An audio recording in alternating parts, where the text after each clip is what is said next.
అందరికీ నమస్కారం అండి. నా పేరు కుప్పల వెంకటరావు అండి.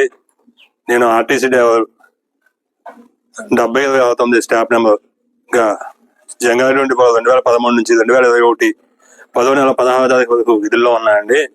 2021 10వ నెల 16వ తారీఖున నేను బిహెచ్ఎల్ సర్వీస్గా హైదరాబాద్ ఆన్లైన్ సర్వీస్గా డ్యూటీ చేస్తుండగా నాకు మార్గ మధ్యలో ఖమ్మం దగ్గరలో యాక్సిడెంట్ జరిగినదండి. ఖమ్మం దగ్గరలో యాక్సిడెంట్ జరిగితే అక్కడ గవర్నమెంట్ హాస్పిటల్కి పంపించిన మార్గ మధ్యలో జనం అక్కడ నుంచి నన్ను మెరుగైన వైద్యం కోసం విజయవాడ హాస్పిటల్ తరలించారండి. అక్కడ మాకు విహెచ్ఎస్ కార్డు ద్వారా వైద్యం జరుగుతుందని మేము ఆశించామండి. ఆ విహెచ్ఎస్ కార్డు ద్వారా వైద్యం అందక మేము డబ్బులు పురమాయించుకుని వైద్యం చేయించుకునేప్పటికీ మాకు కాలు ఇదైపోవడం వల్ల నా కుడి కాలు తొలగించినారండి.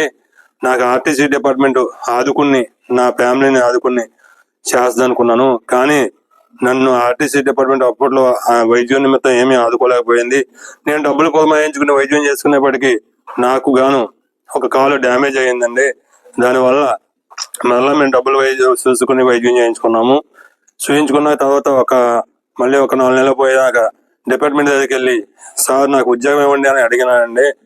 అడిగితే సార్ నన్ను మెడికల్కి రిఫర్ చేశారు. మళ్ళీ విజయవాడ మెడికల్కి వెళ్ళాక నువ్వు ఆల్ అన్ఫిట్ అని చెప్పి ఆల్ కేటగిరీ అన్ఫిట్ చేశారు.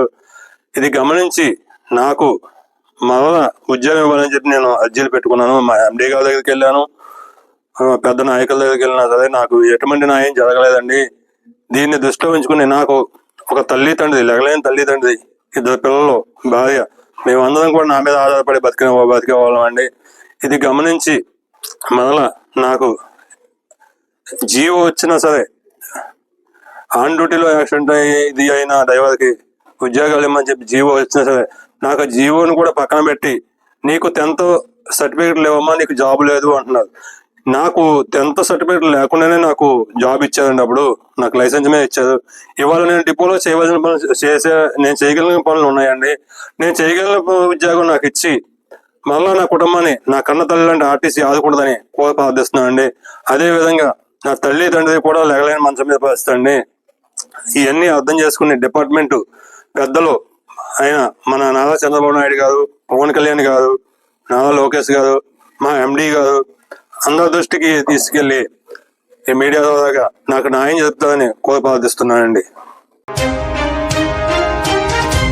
సమస్య ఏదైనా మీ వెంటే మా ప్రయాణం. ప్రజా సమస్యలపై పోరాటానికి మీ ప్రజా గొంతుక సిద్ధం. చితికిన బతుకులలో వెలుగులు పూయించడమే లక్ష్యం.